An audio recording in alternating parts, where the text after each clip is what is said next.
Why are MAGA so G-ful when people suffer?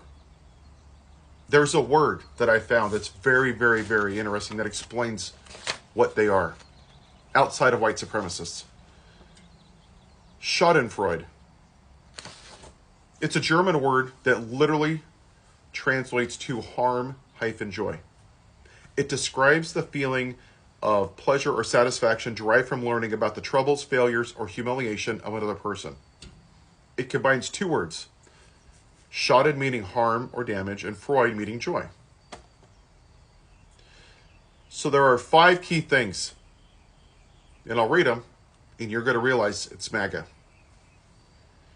Why do we sometimes take pleasure in the pain of others? Rivalry and competition.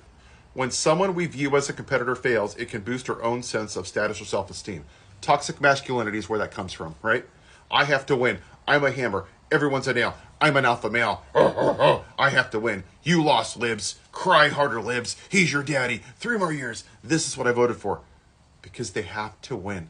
Their perception of winning, even at the suffering of others. Envy. If we're jealous of somebody, their setbacks can be satisfying, right? Oh, the elitists, because somebody's successful, because they have something they don't, because they haven't worked hard enough, because they're too lazy to get out of their own little rural echo chamber or their little white base, they demonize people that actually have something that they're too lazy to do, right? And that even goes back to the history of this country, right? We were too lazy to do the work for ourselves, so we stole black people and had to do it for us because we're too lazy. This is what we've been, especially as white people, since the history of this country. Number 3, justice. When we feel someone deserves punishment, their misfortune brings a sense of karmic justice, right? Oh, the criminals. Oh, they're not here legally. See, their karma, because they're the wrong skin color, which goes back to white supremacy, they demonize them, right? They'll vote for a president who's a felon, who's a sexual abuser with 25 women, including your ex-wife, on his 3rd marriage because, that's traditional values, stealing from cancer charities, having dinner with white nationalists, asking for the unaliving of the Central Park 5, January 6th. Oh, that's okay because he doesn't like the same people I do. Own the libs. Social identity.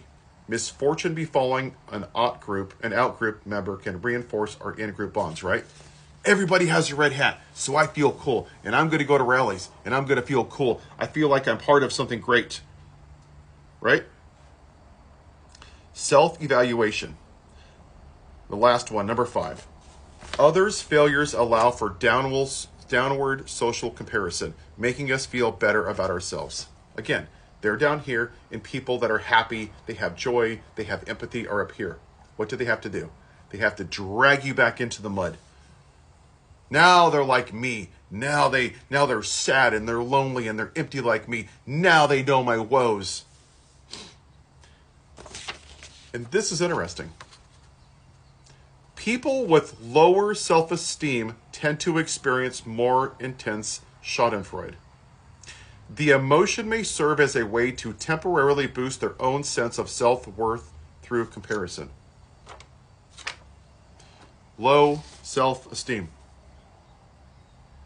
Have you seen a lot of his Trump supporters? The majority of them are uneducated white people. They live in rural states. They live around white people. They only see white people. They don't have a lot. A lot of them don't have 401ks. They don't have retirements. Because they're so concerned about owning the libs, their perceived enemies, about dragging them down into the mud and the darkness because they want them to suffer, that they neglect their own quality of life. Because that's more important. And they do have low self-esteem.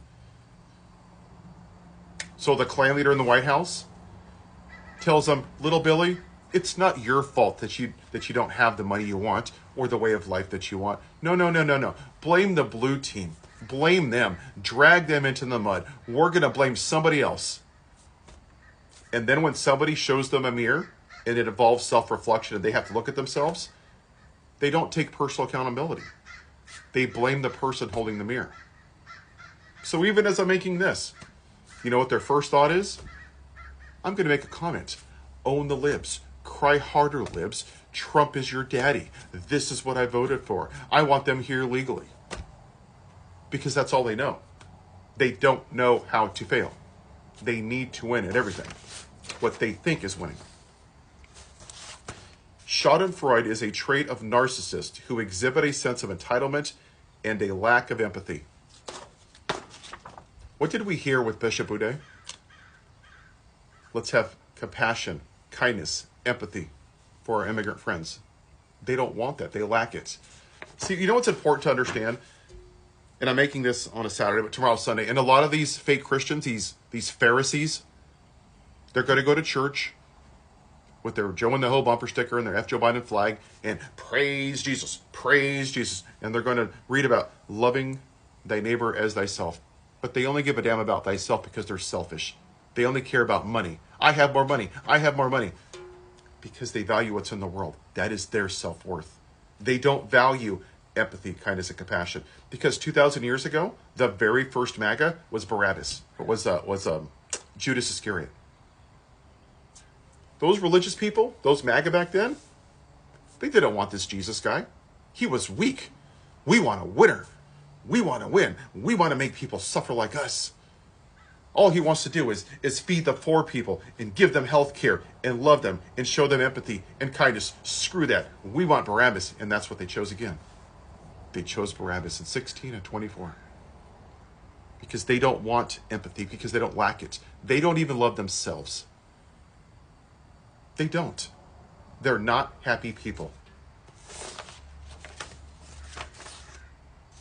Them versus us. Psychologists identified a virulent form of Schadenfreude, the them versus us, right? Oh, it's the libs. Oh, God doesn't love the libs. You can't be a Christian because the babies, right? Syndrome. It's the foundation of racism and bigotry. If some gain, others lose.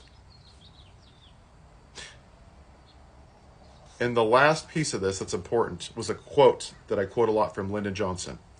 If you can convince the lowest white man he's better and the best colored man, he won't notice you picking his pocket.